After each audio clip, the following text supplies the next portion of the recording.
I'd now like to invite Daniel, who basically take you through advanced analytics and how to integrate all your analytics elements. Hello everyone, my name's Daniel. I'm Head of Operations at Acronym Asia. I'm here today to talk to you about integrated analytics, and this is analytics completely independent of any technology or media. It's analytics more kind of as a concept, more about how you should be using analytics in general to assist in your website optimization and understanding. We spoke today a lot about technology. Analytics is not just technology. Now, technology is getting better. As Vinny was discussing, analytics is making those actionable insights a lot easier to understand and a lot quicker. But at the end of the day, they are just displaying those insights. Until Google and Adobe develop the robots to actually implement it, you still need significant amount of people to understand and implement those insights. So analytics, as much as your investment goes into the tool and into the technology and into the media, you need to invest into the people. And before you even think about the technology, you really need to think about what you want to achieve from your analytics. What does it deliver you at the end of the day? What do you want to be comparing? What kind of things do I need to be asking myself about my customers? And what do you want to learn? What's it going to achieve at the end of the day by you implementing the analytics? You need to ask these kind of questions first before you think about data metrics or any tracking media. You really want to understand how your analytics is going to help the value to your site. Then you start thinking about the particular metrics you want to track. A lot of people kind of look at their metrics. They look at the simple either media metrics or analytics metrics, talking about impressions, clicks, CPCs, average time on site, bounce rate. That's all well and good. You can tell how a campaign performed by spitting out those numbers. Each media tells you the same kind of stats, but what you want to be answering is the so what. If you're a marketer and you tell your manager, and I'm sure all the marketers in this room have this problem. You say to your management, I got this many clicks, this many impressions, an average bounce rate of this, they're all great stats, so what? Your analytics can help you answer that, but it won't automatically answer that question. A lot of sites, it's Asia, a lot of sites don't have an e-commerce system in yet. It's still kind of rolling out in here. And even if you do have an e-commerce system, you can track end-to-end sales. That's not the only valuable KPI you have on your site. You might also want people to subscribe to newsletters, file downloads, whatever. I've got an acronym example here of our own site kind of having multiple KPIs. Now, multiple KPIs is not a problem. It's actually very good because then you can have different engagement points for different customers wanting different things. So it's fine. But you need to be able to track these all independently and also intelligently, attribute value to each of these different KPIs and see what they're really delivering your company. Now, the way to do this is setting kind of compound KPIs. If you want at the end of the day to tell what overall value a certain media has given you, you can kind of attribute points to each interaction in your site. So you can see on the right here, and this is a complete kind of example. You've got different kinds of engagements: video, visit pass streaming, PDF download, registration, people going to the contact page, and obviously an online sale, which is much, much more valuable. But the different mediums might be driving people to do different things. So you can overall, you can compare mediums and how they perform based off the collective attribution of all of these different areas. And you find out what that weighting is based off your analytics. You can look into your analytics to use it to help find out exactly how valuable a video is. Is that video customer returning? Is that PDF download turning into a sale in 2 months' time? You can use your analytics to help you populate these numbers. Once you've kind of got your KPIs in place, you need to make sure you're attributing your conversions correctly. So this can include a lot of different things. This can be offline, video, social, whatever. The path to conversion hits multiple points. And a lot of times, the same person might be hitting multiple points, multiple ads, or not even ads. Sometimes it will be social. So someone could hit a video ad, it can hit a PPC ad. Is your analytics set up to correctly attribute that conversion to, well, which ad is it attributing it to? If someone clicks on the video and clicks on a paid search, which one is that conversion attributed to?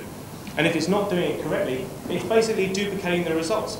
So you might get 2 different reports from 2 different vendors on the same conversion. So you're basically duplicating your results.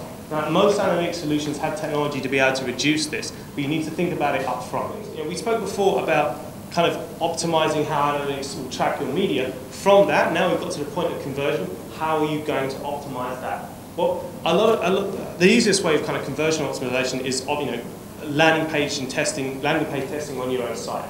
A lot of people think that they've built their website using best practices, that's the end of. Well, it's absolutely not. It doesn't stop there. Your own kind of golden site layout that will work best for your customers doesn't lie with a particular agency. It doesn't matter who you go to. No agency is going to tell you, your site should be laid out with this. It's not going to be the ideal. They'll be able to tell you best practices, which is fine, but it's not going to be the 110% best way to run your site. Nor is it going to be with third-party statistics. It's with your own customer behavior. By testing how they interact with your site, that's how you get the best way to lay out your particular site. And a few of the examples of testing are A/B and multivariate, targeting testing in terms of segmenting your audience, and then obviously conversion funnel analysis. Now, landing page testing is great because it's actually a very quick way to quickly improve the conversion on pretty much all of your media and your overall site performance. I'm going to put myself in the situation of a woman in a dating game at the moment. And it's similar to a web page. You're quickly presented with a few options on a web page, and you have to either choose one very quickly or decide, I don't want anything. Okay, in this case, I don't like the look of the guy on the left or the guy on the right, so I'm going to pick this one up. I still want to change him. I don't like him enough. So we've identified here that I like this guy kind of the most, but he's still not my ideal choice. So I'm going to change his tie because he's seen a bit plain before. Still not good enough. I want to change his hair. Still looks a bit clean up, too clean cut. There we go. But that gives a problem with the face. There we go. Perfect. Ideal man. And this kind of methodology can be replicated, or this is what landing page testing is. You go from A/B testing, quickly sorting out an overall layout, and then optimizing the specific components of that layout that work. I also wanted to talk about overall website issues. People are quick to use analytics to judge the performance of the media of their site, but they're forgetting that they're not thinking about what actual value the website is bringing to your company overall, outside of media. You're investing, people complain if they have invested 5,000 into media and that hasn't driven you, tangible revenue or ROI. You're investing thousands into building your site. You're investing thousands into maintaining your site. What is that delivering your company? Analytics can help with those answers, but you need to understand what your customers want. So you need to use analytics to see what customers want from your site and give them more of it. Don't build a site to tell your customers what you want. Use analytics to see the different elements of your site that people engage with and give them more of it. If people don't want testimonials, they want interactive demos or videos, give them that. And at the end of the day, any investment into analytics, it needs to have an ROI.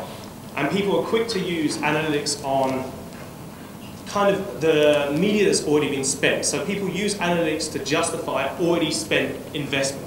You can use analytics, you don't need to spend, or you don't need to invest anything to use analytics. You've already got that information. Use analytics to get more information about statistics you already have.